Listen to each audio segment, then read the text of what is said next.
I thought bears were nothing but trouble. Dangerous. Wild. Just another thing out here that could kill you. But that morning, standing by the chicken coop with a broken rake handle in my hand, I realized I didn't know anything at all.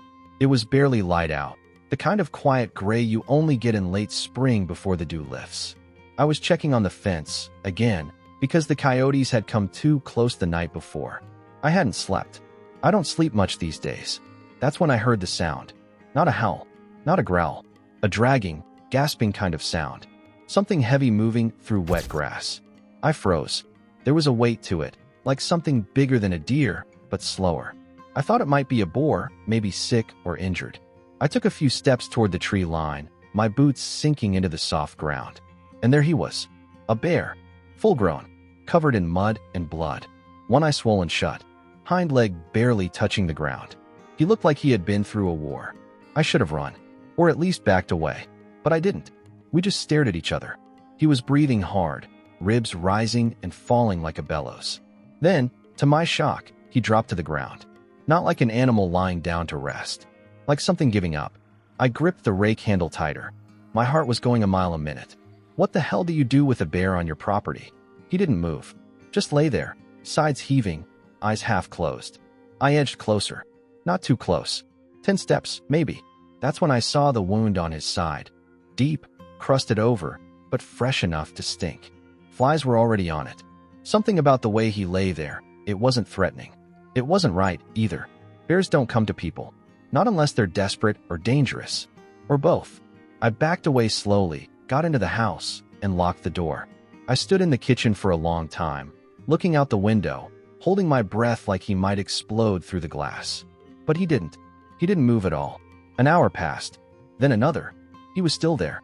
I made coffee, fed the chickens, kept glancing over at that brown heap in the grass. He didn't so much as lift his head. By noon, I'd convinced myself he'd die by evening. I didn't need to do anything. Nature would take care of it. But that wasn't true. Not really. He hadn't come here by accident. I don't know how I knew that, but I did. He'd come to my yard to die, or to ask for something.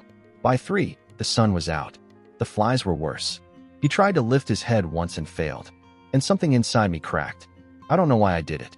Maybe it was the silence. Maybe it was the look in his one good eye. Maybe it was the way he didn't even try to scare me. I filled a bucket with water, carried it out to the edge of the porch. He didn't move. I left it 10 feet away. Walked back. He sniffed it after a while, licked a little, then stopped. He didn't have the strength. The next thing I knew, I was kneeling next to a damn bear with a sponge and a bottle of iodine from the garage. My hands shook so bad I could hardly open the cap. I cleaned the wound. He didn't fight. Just looked at me, blinking real slow. Like maybe he couldn't believe it either. That night, I didn't lock the door. I just sat by the window, watching him breathe. And for the first time in over a year, I wasn't thinking about how much I hated waking up every morning. I was thinking about him. The bear who showed up in my yard when I needed something to believe in. The next morning, I found him right where I'd left him, barely breathing, still sprawled in the grass like a broken thing. Dew clung to his fur. The flies were relentless. I couldn't leave him there another day. So I backed my old truck up near the barn, threw down a few broken boards from the old chicken pen, and built a sort of dragging sled. Not perfect, but I wasn't about to call animal control. They'd shoot him without blinking. It took me over an hour to get him onto that sled. He didn't fight, just groaned a little, like it hurt to even exist. I dragged him slowly toward the storage shed behind the barn, about 50 feet of gravel and dirt. I had to stop every few minutes to catch my breath. My back screamed. My arms burned. But I didn't stop. The shed was just a wooden box with a tin roof, full of old tools and forgotten junk. I cleared a space in the corner and laid down some old horse blankets. It smelled like oil and mildew. It wasn't a hospital, but it was shelter. He didn't move for hours. I kept checking on him, every 20 minutes or so. Sometimes I thought he'd stopped breathing. That afternoon, I called Dr. Harris, the only vet within 30 miles. A bear. He laughed like I'd told him a joke. I didn't laugh. You serious, Jack? You want me to come out there and treat a wild bear? Are you out of your mind? I tried to explain. He wasn't acting wild. He needed help. But Harris just said, shoot it or leave it. That's nature. Click. The silence after that call was louder than the wind. I stared at the phone like it might apologize. Then I drove 20 minutes to the animal supply store in Halstead. They knew me there. I used to buy feed every other week.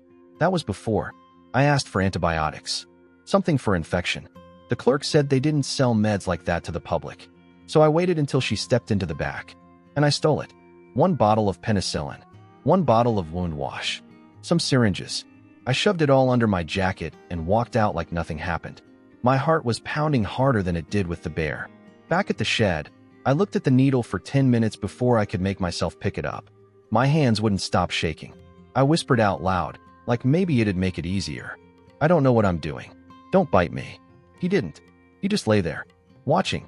I found a spot near his shoulder and pushed the needle in like I'd seen in YouTube videos about cows. He flinched. I pulled back fast. Sorry, I muttered. Jesus. I'm sorry. I sat with him the rest of the evening, swapping out the bloody cloths, cleaning the wound again. I poured clean water into a pan. He drank. Not much, but enough. I slept in the truck that night, just a few feet from the shed. I kept the door cracked in case he tried to crawl away, or worse. But he didn't. He was still there in the morning, a little more awake, a little more alert. I opened the Bible for the first time in months. I didn't know what I was looking for. I wasn't even sure I believed in anything anymore. But I found myself whispering, God, if you're still there, I don't know what this is. But if you sent him, if this is some kind of sign or test or whatever, I'm here. I'm trying. I closed the Bible, sat back, and for the first time in a year, I didn't feel completely alone. There was someone breathing next to me, someone who'd crawled to me out of nowhere. And somehow, that mattered. The bear had started standing. Not fully, not for long, but he'd shift his weight, lean into the wall of the shed, grunt softly as he adjusted his position. His eyes were clearer, his breathing slower. He was getting better. That should have made me feel good. Instead, it scared the hell out of me. I wasn't ready for him to leave, and I hated myself for it. I brought him boiled chicken that afternoon, soft enough for him to chew. He didn't eat much, but he looked at me when I placed it down. Really looked. I saw something in that gaze. Not gratitude, not fear, just presence. Like he was saying, I see you. It had been so long since anyone really did. I sat down on an overturned bucket, maybe 4 feet away. I didn't plan to talk, but I started anyway. The words just slipped out. You know, I used to have a son, I said. He blinked. That was it. But I kept going. His name was Lucas. He was 7, just finished his first year of Little League. Had the worst aim, but ran like a damn deer. My throat tightened. I didn't stop. And Sarah, my wife, she used to sing while cooking, made the best cornbread in the county. She'd burn half of it, but I didn't care. I stared at the bear. He'd lowered his head again, resting it on his front paws. Breathing steady.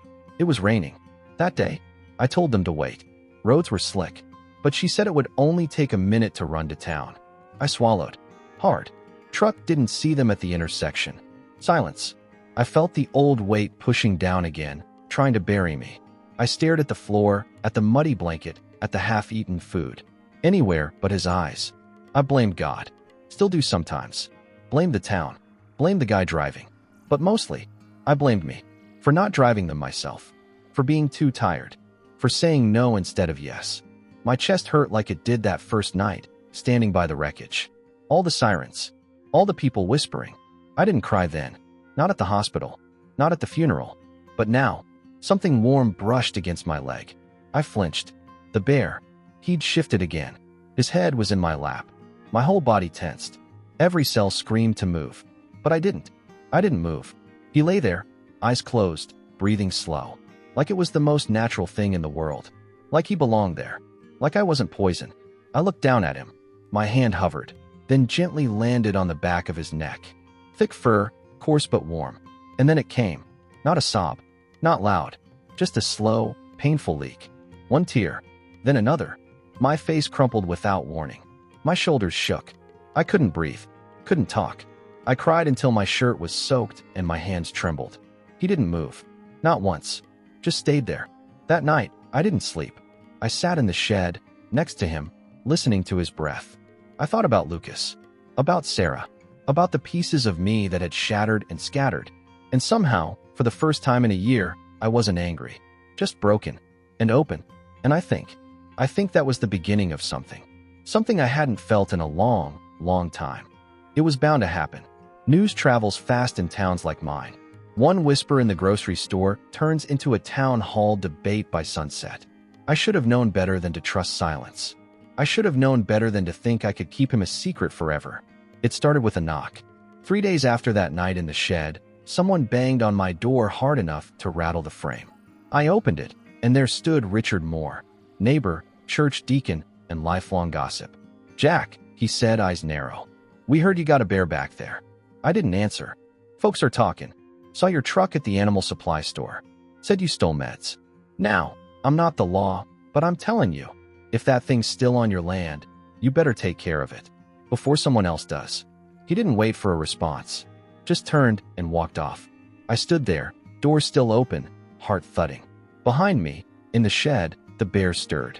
That afternoon, I drove to town for more supplies. People stared. Some shook their heads. I kept my eyes on the ground. On the way out of the feed store, I saw a paper pinned to the bulletin board. "Wild animal spotted near Old Mill Road. Warning, dangerous." My address was written in pen. I ripped it down. That night, I checked the locks twice. Parked the truck across the gate. Kept the rifle close, not for the bear, for anyone else. But I still wasn't ready for what came. It was just after midnight when I smelled it. Smoke. I ran outside barefoot, heart pounding. The old feed barn was lit up like a torch, flames licking at the dry roof, crackling through the timber. The heat hit me like a wave. No. I grabbed the hose, but the pressure was weak. It sputtered. The fire roared. I backed away, shielding my face. That's when I heard him. The bear. He was out of the shed, limping, but moving fast. Toward me. I braced myself, thinking he was panicked, disoriented. But he didn't run past. He shoved me. Hard. Right off my feet. My head hit the dirt. I looked up, dazed, and saw the beam fall exactly where I'd been standing. He saved me. The barn collapsed in on itself with a hiss and a roar. The sky turned orange. Embers flew like fireflies. I could barely see. I crawled toward the fence, coughing. He was there beside me, eyes wild, body covered in soot. He stood between me and the blaze like a wall. We stayed like that for what felt like hours. When the fire died down, I sat with him in the dark, hands shaking. Someone had done this. Someone wanted him gone, and didn't care if I burned with him. I didn't sleep. By dawn, I'd made my decision. I packed a cooler with food, filled 3 jugs with water, took the tarp off the back of the truck. He was lying beside the shed, watching. I knelt beside him. "They're not going to stop," I said quietly. "Not until you're dead. Or I am." His ears twitched. "That was all. We're leaving. You and me. Tonight." I didn't know where we were going. I didn't care. But I wasn't losing him, too. Not him. We left the next night, just before the moon rose. I loaded the truck in silence. A tarp for shade, rope just in case, canned food, water, first aid. I didn't have a real plan, only a direction, north, toward the foothills where the forest thickens and the roads get bad enough that no one wants to follow. He climbed into the bed of the truck without a sound. It took him time, but he made it. And when he lay down, I saw how much weight he'd lost. He looked older, but stronger, too, like he had chosen to survive. We drove for hours, past fields, past houses with porch lights glowing, past people who would never understand. Neither of us looked back. By dawn, we were deep into the forest roads. I found a spot off a service trail, near a stream, high enough that no one would stumble upon us, quiet enough to hear the wind. I parked, sat with him a while. The silence between us wasn't heavy, just full. Then I stood. "This is it," I said. He stayed still, just blinked. I reached out, touched his fur one last time. "You're free now. You don't owe me anything. Go. Live." He didn't move at first, just kept looking at me. Then, slowly, he got up, took a few steps, turned. Our eyes met one more time, and then he walked into the trees. I stood there long after he disappeared. That drive back was the quietest of my life. The seat next to me felt emptier than it had in months.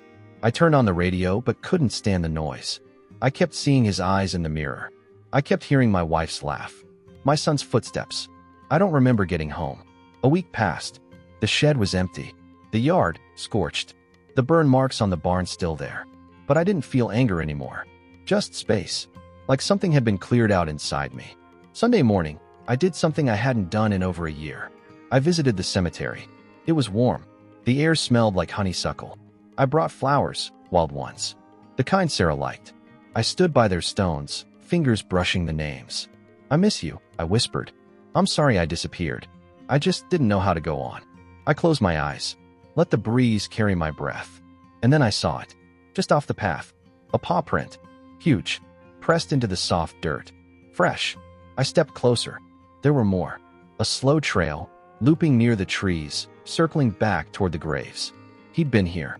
I dropped to my knees. Tears came fast, but not like before. Not broken, not bitter. I wasn't alone. And maybe I never had been. I looked up at the sky, sunlight catching in the leaves. Thank you, I said, not expecting an answer, just needing to say it. And for the first time in a very long time, I meant it.